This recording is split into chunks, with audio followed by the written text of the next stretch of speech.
Olá, como vai? Tudo bem? É com grande alegria que eu quero convidar você a participar desse momento de reflexão. Estamos dando continuidade ao projeto Cada Lar uma Igreja, uma série específica, uma série especial, tratando das grandes orações bíblicas. E nesse instante, já preparando o nosso espírito para esse momento de reflexão na palavra de Deus, eu quero te convidar também a participar de uma adoração musical. Então, nesse instante, um louvor será projetado aí para você, aí na sua casa, aí na sua tela, no seu dispositivo. E eu queria que nesse instante também, para preparar o seu espírito, o meu espírito, você participasse ativamente desse momento de adoração. Vamos cantar então.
Como é bom poder adorar ao nosso Deus, principalmente quando nós entendemos essa dimensão do amor dele, quando nós percebemos o privilégio que é poder orar a Deus. E nesse instante, dando sequência a esse momento de culto, esse momento de adoração, que é diferente, eu sei, tanto você quanto eu estávamos acostumados a participar em comunidade, presencialmente, e agora estamos nos adaptando, passando por um momento diferente, um momento onde o próprio ambiente de adoração está sendo adaptado, mas ainda assim não perde a sua serenidade, não perde o seu significado. E é com esse intento, é com esse intuito que eu gostaria de, antes mesmo de lermos agora a palavra de Deus, convidá-lo também a participar junto comigo dessa oração. Vamos orar. Bondoso Deus, muito obrigado, Senhor, pela Tua palavra. Muito obrigado, Senhor, por nos oferecer ferramentas, colocar à nossa disposição instrumentos que facilitam a nossa comunhão, que intensificam a nossa aproximação, como é a oração, Senhor. Nesse instante, ao lermos a Tua palavra, nós pedimos que o Teu Espírito, aquele mesmo que inspirou os profetas bíblicos, nos dê também o discernimento. Sabemos que não há mérito em nós, fazemos isso exclusivamente com base nos méritos de Jesus. Amém. Pois bem, eu, ao ser convidado para poder dividir com vocês desse momento de reflexão, eu escolhi um texto que trata uma história conhecida da Bíblia, que trata da oração indiretamente. Eu sei que a série ela fala sobre grandes orações da Bíblia, e quando nós nos voltamos à Bíblia, nós encontramos muitas orações. E a Bíblia nos oferece muito material, muito conteúdo, muitas lições. O cenário de aprendizagem, ele é intenso. Mas a narrativa, a história que eu gostaria de dividir com você hoje, ela trata da oração indiretamente. E você vai perceber ao longo dessa nossa conversa, dessa nossa reflexão, o porquê ela também é igualmente importante. Então eu quero convidá-lo a abrir aí a sua Bíblia. Abra aí a sua Bíblia em Gênesis 20, nós vamos ler aqui alguns textos. Vamos ler o texto de Gênesis 20, vamos começar a leitura partindo do primeiro verso. Essa é a história de Abraão e Sara quando eles chegam à cidade ou ao local de Gerar. Vamos ler. Partindo Abraão dali para a terra do Neguebe, habitou entre Cádiz e Sur e morou em Gerar. Disse Abraão de Sara, sua mulher: ela é minha irmã. Assim, pois, Abimeleque, rei de Gerar, mandou buscá-la. Deus, porém, veio a Abimeleque em sonho de noite e lhe disse: vai ser punido de morte por causa da mulher que tomaste, porque ela tem marido. Ora, Abimeleque ainda não havia possuído. Por isso, disse o Senhor: matarás até uma nação inocente? Não foi ele mesmo que me disse: é minha irmã?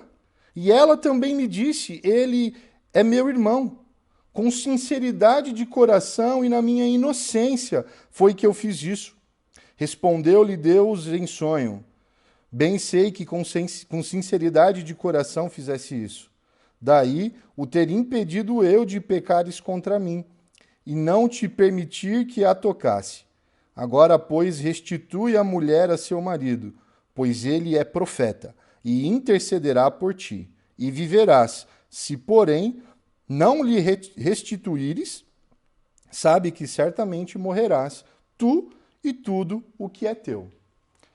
Pois bem, essa é uma história conhecida, é uma das histórias que narra parte dessa jornada de peregrinação de Abraão, e ela nos traz uma série de informações importantes para esse exercício de reflexão sobre a oração.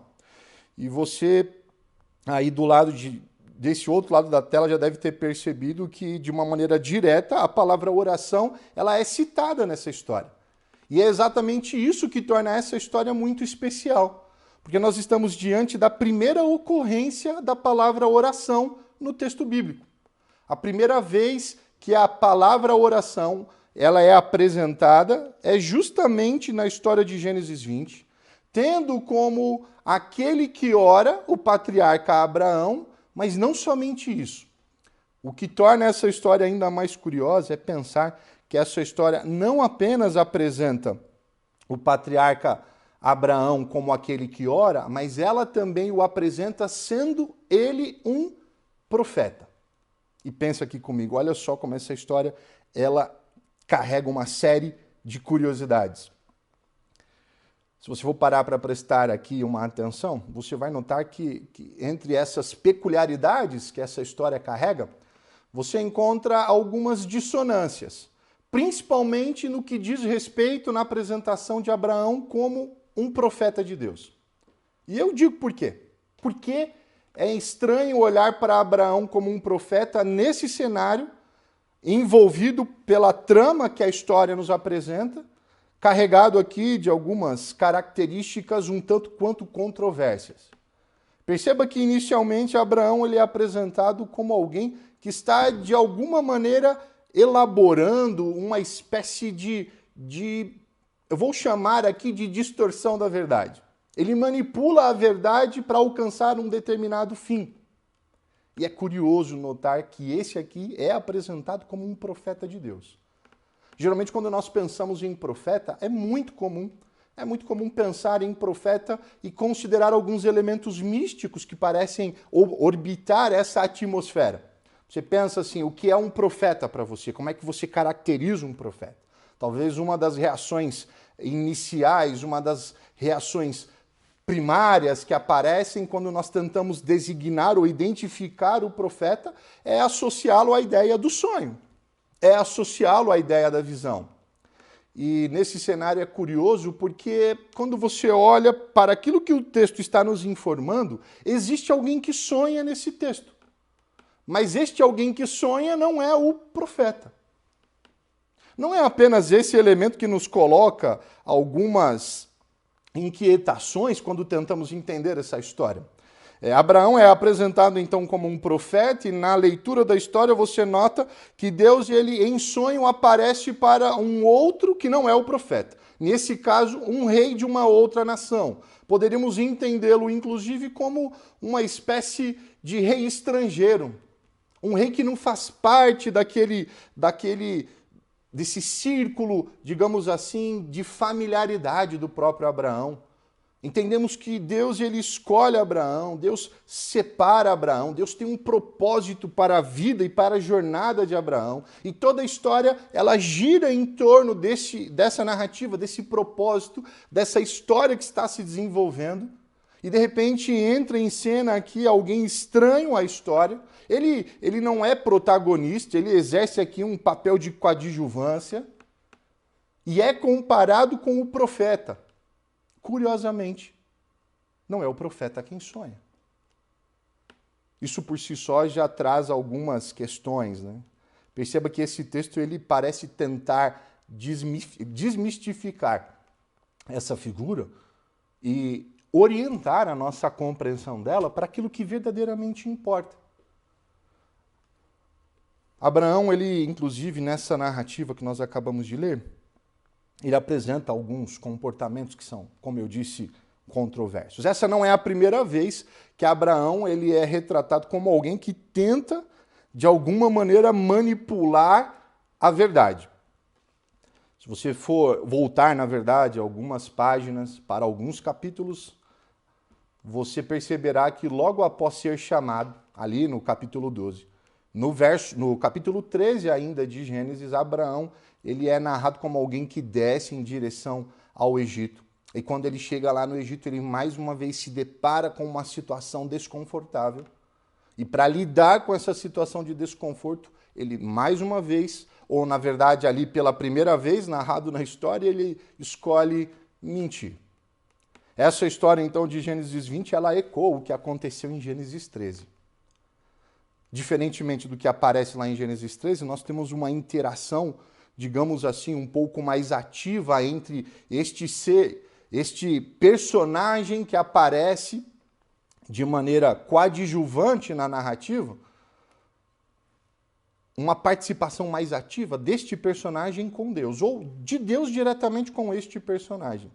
Como já havia pontuado aqui, nós notamos que Deus aparece em sonho, Deus fala com esse rei e, seguindo a leitura, você nota que em resposta àquilo que Deus diz a esse rei, que nós encontramos ali a partir do verso 6 e do verso 6 ao verso 7, do verso 6 ao verso 7 e o verso 8 também, você vai perceber que na sequência, logo após se deparar com essa aparição, com essa visão que é recebida em sonho, esse rei ele se dirige aos seus servos e o texto narra que todos estes, ao ouvirem aquilo que o rei estava declarando, esses temem a Deus.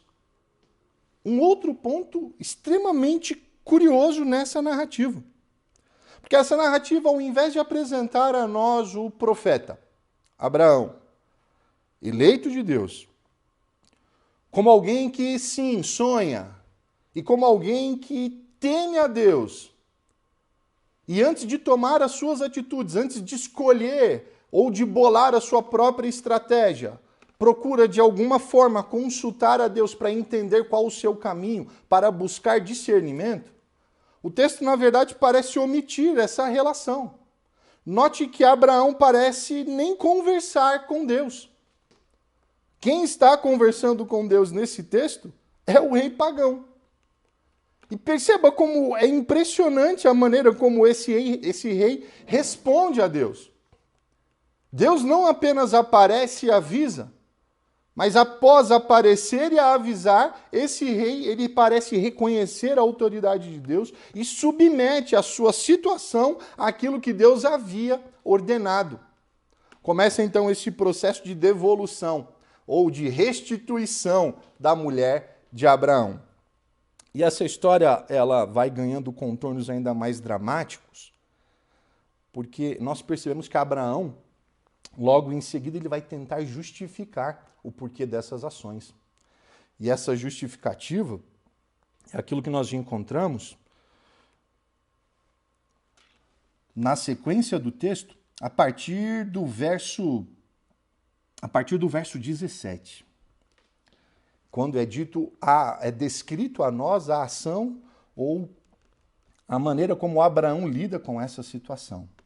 Então, a partir do verso 17, já no fim dessa trajetória, você tem o texto afirmando que, e orando Abraão, sarou Deus Abimeleque, sua mulher, suas servas, de sorte que elas pudessem ter filhos.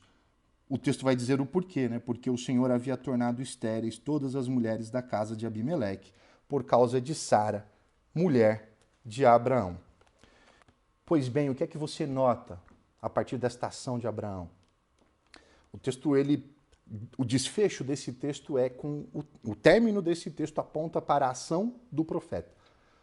A ação do profeta, no fim dessa narrativa, ela está diretamente ligada a essa postura da oração, ou o profeta retomando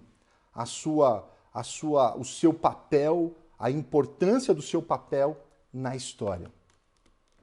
Mas como eu disse para você, eu acho que essa história ela carrega uma série de elementos curiosos, não apenas porque parece mostrar um retrato meio disfuncional, gerando, quem sabe, algumas frustrações de expectativas, não é mesmo? Porque quando se fala de profeta, como eu disse, logo a nossa imaginação ela já começa a trabalhar e você espera que o profeta ele tenha uma atitude diferente, ele assuma, por conta de algumas prerrogativas que ele já possui, uma postura especial no desenrolar dessas histórias, e quando você se depara com a ação de Abraão, de alguma maneira essas expectativas elas começam a ser frustradas uma a uma. Abraão, ele é apontado, inclusive, quando nós consideramos o que aparece ali no verso 8, no verso 11, quando o rei ele volta-se a Abraão e diz assim: Abraão, por que é que você fez isso comigo? Eu não te perguntei quem era esta mulher e você não me disse que era a tua irmã. Por que, Abraão, lançaste tamanha maldição sobre a nossa terra? É interessante a maneira como Abraão ele articula, porque quando nós consideramos o verso 11, a resposta de Abraão é: eu dizia comigo mesmo. Olha o porquê. Certamente não há temor de Deus neste lugar, e eles me matarão por causa da minha mulher. Abraão tenta justificar a sua ação. Abraão diz o seguinte: olha, eu estava em meio às minhas peregrinações, eu cheguei a uma terra diferente, e ao chegar nessa terra diferente eu temi.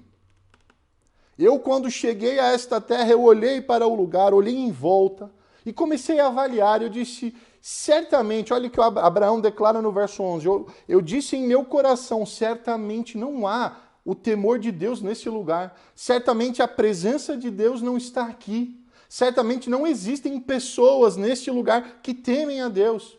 E é por isso que eu vou adotar aqui uma postura emergencial. E é por isso que eu vou adotar aqui uma estratégia minha. Eu decido, em mim, considerando apenas as minhas impressões e a minha avaliação desse quadro, qual será a melhor estratégia a adotar. Diante desse quadro, Abraão então avalia, eis que, já que não existe temor de Deus neste lugar, pense assim, então tudo é válido. E é aqui que nós nos deparamos com algumas questões extremamente controversas nessa postura de Abraão, descrito, olha só, como o profeta de Deus. Você percebe que quando nós olhamos para Abraão, nós percebemos que Abraão ele já é apresentado na história como alguém que está tomando algumas atitudes sem consultar a Deus. Sem consultar. Talvez baseado num passado bem-sucedido. Tão próximo de Deus. Curiosamente, essa história do capítulo 20, me desculpe, ela sucede aquele episódio de Sodoma e Gomorra, que acontece no capítulo, é introduzido no capítulo 18 e é totalmente desenvolvido no 19.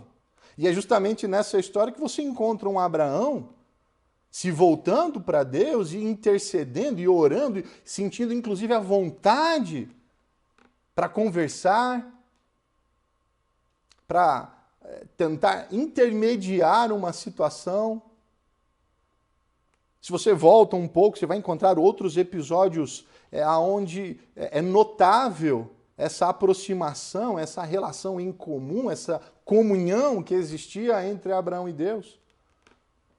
Talvez tenha sido isso que tenha levado Abraão a assumir essa atitude um tanto quanto negligente, essa atitude um tanto quanto autossuficiente, considerando que apenas a sua avaliação era necessária para traçar a estratégia e resolver o conflito que estava diante de si. Você também percebe que Abraão, ele, ao se deparar com o que está diante dele, e isso é importante, é como se a situação justificasse. A gente costuma falar que às vezes o fim justifica os meios, não é assim? O fim, o final, o propósito ali era proteger a vida. Abraão precisava preservar o seu bem-estar, ele precisava preservar a sua integridade. E o que é que você percebe? Que mesmo Abraão, o profeta, é retratado como alguém que não hesita em sacrificar o bem-estar do próximo, o bem-estar do outro, para preservar o seu. E você pensa assim, mas quanta coisa equivocada nessa história. Abraão aqui, ele parece ignorar completamente o sentimento, os mesmos temores que talvez a própria Sara temia, possuía. E ele então se dispõe a entregar a esposa para um outro homem. Inicialmente você poderia considerar assim, não, mas ele quando ele quis apresentá-la como irmã, ele não pensou que o desfecho seria esse. Talvez ele só queria anunciar para evitar, como ele mesmo disse, essa exposição indevida, onde ele seria marcado como uma espécie de ameaça ou de adversário para que outros homens tomassem a mão de sua esposa. E talvez ele quis se proteger apenas na fala, não previu, não imaginou que Sara seria tomada. Mas o texto diz que os homens de Abimeleque vão até Abraão, tomam a Sara e Abraão ainda assim permanece nesse estado neutro, nesse, digamos assim, estado ponto morto, indiferente. Pouco faz ou nada faz. Porque o que importava naquele instante era apenas a preservação da sua integridade. Esse é o Abraão que está sendo narrado aqui. Você pode pensar, né? Esse indivíduo, ele carrega uma série de traços, de características que deveriam nos ensinar por contraste. E é interessante porque nós estamos tratando aqui do principal, talvez, patriarca bíblico. É de Abraão, descrito como o profeta de Deus. E é impressionante porque não é nem Abraão que assume essa prerrogativa. Não é ele que se apresenta, ou se auto-intitula, ou se autodenomina, eu sou o profeta. É Deus quem diz, ele é meu profeta. O que me faz pensar, inclusive, sobre como às vezes nós nos equivocamos quando tentamos designar ou, quem sabe, qualificar aqueles que são e aqueles que não são. Porque se eu usasse apenas essa história como um único meio qualificador, eu tenho certeza que o resultado que eu chegaria seria diferente daqueles que está sendo narrado. E é exatamente esse um dos motivos que me faz pensar nessa história de uma forma especial. Abraão, ele é descrito de maneira negativa inicialmente. Como eu disse, tomando uma série de atitudes controversas. Uma série. Esse profeta é aquele que chega em uma terra estranha e antes de falar com Deus, pensando em proteger a si próprio apenas, ele também é aquele que julga, que avalia a espiritualidade alheia. Pense você. Às vezes, essas situações elas estão mais próximas do que imaginamos. Você talvez imagine aí de onde você está. Você fala, mas essa história de Abraão ela é um tanto quanto exagerada. Eu jamais, em sã consciência, entregaria a minha própria esposa para me preservar. Eu não entregaria o meu esposo, eu não entregaria o meu filho, os meus pais. Não, eu sou fiel aos meus amigos. Eu, quando me avalio em situações extremas, não consigo me imaginar em condições semelhantes ou tomando atitudes semelhantes. Mas eu quero te convidar a pensar que quando nós tratamos de bem-estar e de preservação pessoal, não é apenas esses quadros extremos que estão sendo colocados em discussão. Você consegue pensar, e eu sei disso. Daí de onde você está, você consegue considerar que existem várias atitudes, talvez a grande maioria delas, são tomadas considerando apenas as nossas necessidades. São tomadas considerando apenas aquilo que nos faz bem. Porque naturalmente nós não estamos condicionados nem inclinados a decidir inicialmente em prol do outro. É contra a nossa natureza, essa natureza que foi distorcida com a entrada do pecado.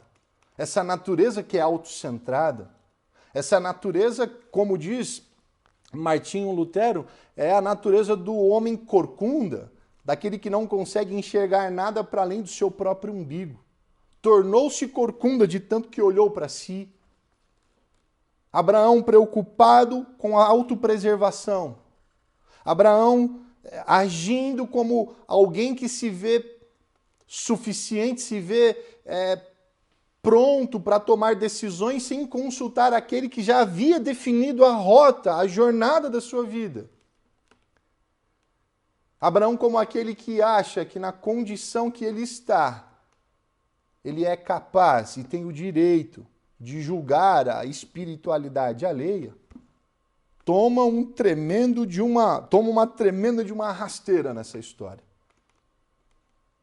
Não é à toa que essa história, quando apresenta a nós a figura do profeta, em contraste com a figura do rei estrangeiro, ou até mesmo o rei pagão, por assim dizer, nós percebemos que parece haver na terra estranha e na casa desse rei estrangeiro um temor que, pelo menos nesta narrativa, não há na caminhada de Abraão. E a gente poderia considerar muita coisa importante a partir disso e sobre como isso se relaciona com a oração.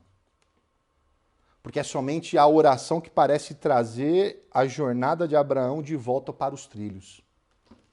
E é muito curioso como isso parece ser desenvolvido no texto, até porque, perceba que em toda essa história não existe em momento algum Deus convocando Abraão para orar. Não existe nem da parte do próprio rei esse mesmo pedido, essa mesma súplica. Perceba que Deus aparece em sonho para o rei e quando ele se dirige a Abraão, ele diz o seguinte: Abraão, estou te devolvendo a esposa, eu estou dando a você outros presentes. Você pode escolher inclusive uma terra próxima para você habitar. Tudo bem, Abraão, eu só não quero mais que a minha terra, a minha casa, seja afetada por um pecado que eu não tenho parte. E é curioso porque Abraão parece tomar consciência disso. E é quando ele toma consciência do estado do próximo, quando ele se desperta para aquilo que está acontecendo para além dele, que ele decide orar. E ao orar, você vê a confirmação, você enxerga a confirmação do exercício ou da função do profeta na narrativa. Como eu disse, nessas nossas tentativas de identificar, de definir, de rotular, de construir ali o personagem profeta, nós às vezes nos valemos de elementos que são muito mais distantes, ou às vezes muito mais específicos do que esses que são colocados e são apresentados a nós através do texto bíblico de maneira universal. Não é apenas a primeira ocorrência da palavra oração que nós encontramos em Gênesis 20. Encontramos também a primeira ocorrência da palavra profeta. E a primeira vez que a palavra profeta é apresentada a nós, perceba, a função do profeta é orar.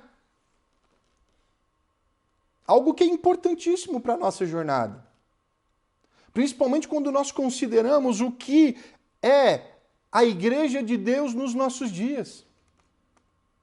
Havia sido predito desde ali do último verso do livro do profeta Malaquias. A vinda de um Elias, aquele que traria mais uma vez a aproximação do coração dos pais aos filhos. Ele, de certa forma, é apresentado como alguém que mediaria um conflito. E através desse processo de mediação, ele traria aproximação. Nós sabemos que esse texto de Malaquias, lá no capítulo 4, no último verso, ele está apontando para o ministério de João Batista. O apóstolo João, em seu evangelho, ao falar sobre João Batista, ali ainda no capítulo 1, ele apresenta João Batista como a voz que clama no deserto. É apresentado como aquele que está desempenhando o papel do Elias profético. E é curioso notarmos que esse papel ele é estendido à igreja de Deus nos nossos dias. Muitas vezes nós entendemos que o nosso papel ele parece ser limitado a uma postura profética, digamos assim, mais conveniente. Eu quero usar essa palavra. E o porquê? Eu explico.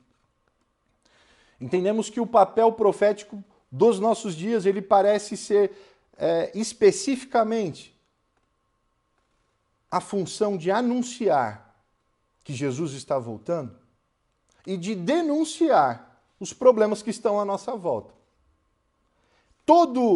Toda essa estrutura é uma estrutura que encontra respaldo na Bíblia. Esse é o papel profético. O profeta anuncia e o profeta também denuncia o que está acontecendo. Se você fizer uma aproximação, uma tentativa de ler ou de estruturar, por exemplo, as 3 mensagens angélicas dentro dessa lógica, a lógica do anúncio e da denúncia, você vai perceber que essa lógica ela é presente. Como um movimento profético, nós recebemos a responsabilidade de anunciar ao mundo a necessidade de temer o verdadeiro Deus, de dar glória ao verdadeiro Deus, aquele que é criador dos céus, dos mares e da terra.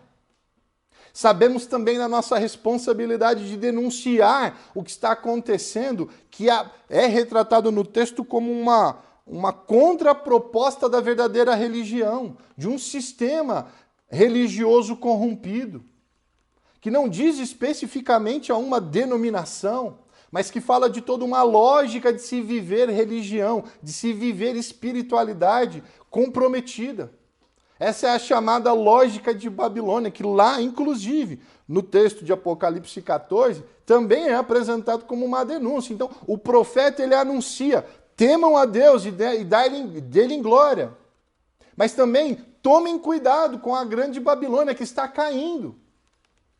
Está fazendo com que aqueles que estão à sua volta, aqueles que adoram esse mesmo sistema, aqueles que estão sendo tragados por essa lógica, sejam também participantes de todo o juízo que virá sobre ela. E aí você pensa, então acabamos por aí. Estamos cumprindo o nosso papel profético. E olha como o texto bíblico explica.